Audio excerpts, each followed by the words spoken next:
વડોદરામાં ઇન્ડિગોની ફ્લાઇટ રદ થઈ છે। વડોદરા એરપોર્ટ પર મુસાફરોએ હોબાળો મચાવી દીધો છે।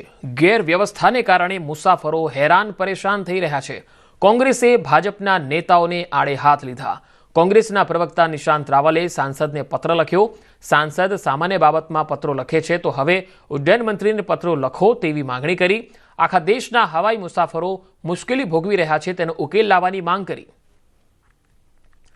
તો વડોદરામાં પણ હવે ઇન્ડિગોની ફ્લાઇટ જે છે એ રદ થઈ છે। આમ તો ઇન્ડિગોની ફ્લાઇટ અસંખ્ય માત્રામાં રદ થઈ છે। જે પણ એના શિડ્યુલ છે એ કાં તો રિશિડ્યુલ થયા છે અથવા તો મોટાભાગની ફ્લાઇટો રદ થઈ રહી છે। તેના કારણે જે મુસાફરોએ પોતાના સ્થળો માટે જવા માટે જે બુકિંગ કરાવ્યા હતા, ખાસ કરીને ડિસેમ્બરમાં જે બુકિંગ થયેલા છે એ મોટાભાગના આ બુકિંગ ઇન્ડિગોની ફ્લાઇટમાં રદ થવાના કારણે મુશ્કેલી વધી છે।